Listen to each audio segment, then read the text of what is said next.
তো কি অবস্থা ভাই ব্রাদার? তো আজকে আমি এটিএম থেকে টাকা তুলতে যাচ্ছি। তো কিসের টাকা? আপনারা তো ভিডিও থাম্বনেল এবং টাকা দেখে বুঝতে পারতেছেন। তো আমার ফার্স্ট ইনকাম। তো চলেন দেখা যাক কত টাকা তুলতে পারি। তো সবাই আমার সাথে থাকুন। তো আমি তারপর আমার রুমের যে ফ্যান লাইট এগুলো বন্ধ করে নিতেছি। তো আমি এখন বাইরে যাব। তো দেখতে পারতেছেন রুমটা আগে তালা দিয়ে নিই। সিটকে মিটকে লাগাইতেছি ভালোভাবে, তালাটা লাগাইতেছি। তো আমার এই যে সাইডে দেখতে পারবেন যে আমার সাইকেলটা রাখা আছে, আমি আগে থেকেই বের করে রাখছিলাম। তো আমি বাইর হয়ে গেছি। তো তারপর আমি এখন রাস্তার সাথে আমার বাসা। তো দেখতে পারতেছেন নতুন রাস্তা বানাইতেছে এদিকে। ওই যে একটি রোড রোলার, এই যে যেটা দা মাটি সমান করে। আর এদিক দিয়ে দেখুন অনেক বড় রাস্তা হইতেছে। হয়তো আর কিছুদিন পরে এদিক দিয়ে বাস ট্রাক চলবে। আর আমার বাসাটাও রাস্তার একদম সাথে। তো এই যে আমি এই বাসায় থাকি, আমার রাস্তার সাথেই, একদম রাস্তার সাথেই, বেশি সময় লাগে না বাইর হতে। তো আমি চলে যাব এখন, সবাই আমার সাথেই থাকুন। তো দেখতে থাকুন ফার্স্ট ব্লগ, সবাই আশা করি ভালোভাবে দেখবেন।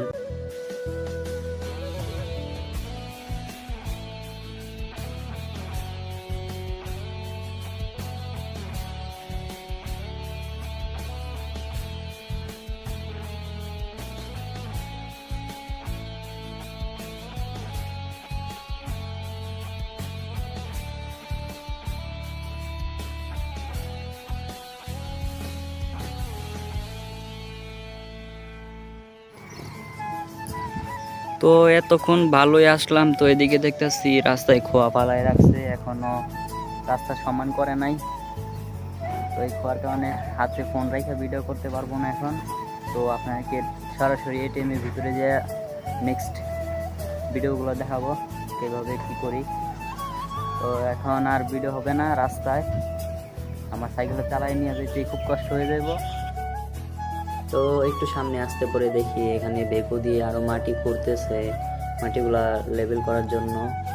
হ্যাঁ, খোয়া টোয়া মাটি এগুলো সব ফালাইতেছে। আর এদিকে দুইটা কাকা কাজ করতেছে। তো এই যে দেখেন আমি দাঁড়ায় আছি, মানে সাইডের জন্য। গাড়িটা একটু সাইড করলে তখন আমি আবার যে এদিক দিয়ে চলে যাব। তো তারা একটু সাইড করতেছে। তো এখন অপেক্ষা করা ছাড়া কিছু করার নাই। এই যে এটা এখন একটু সাইড হওয়ার পরে পরে আমি এখন চলে যাব। তো অনেকক্ষণ একটু ওয়েট করার পর আমি আবার ওই ভেকুটা পাস করে চলে আসি। তো এই যে এদিক দিয়ে আবার রাস্তা একটু ভালো আছে, চলাইতে পারতাছি। জানি না সামনে যে আরও কী কী হবে। তবে এই রাস্তাটা হওয়ার পরে আমার এখান থেকে এটিএমে যাইতে আইতে এই নর্মালি রাস্তা যখন ভাঙাচোরা ছিল তখন 5-6 মিনিট লাগতো। এই রাস্তাটা হয়তো ঠিক হওয়ার পরে আমার 2-3 মিনিটে যেতে পারবো।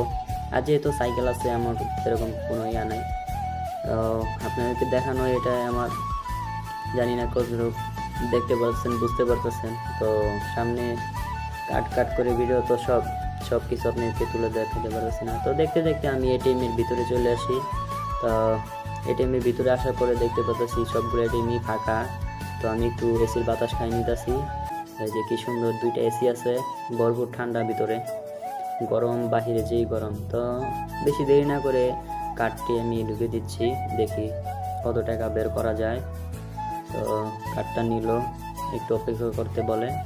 তো তারপর আমি আমার পিন দিয়ে দিচ্ছি, যে আমার অ্যাকাউন্টের পিনটা দিয়ে দিলাম। তো পিনটা দিয়ে দিচ্ছি।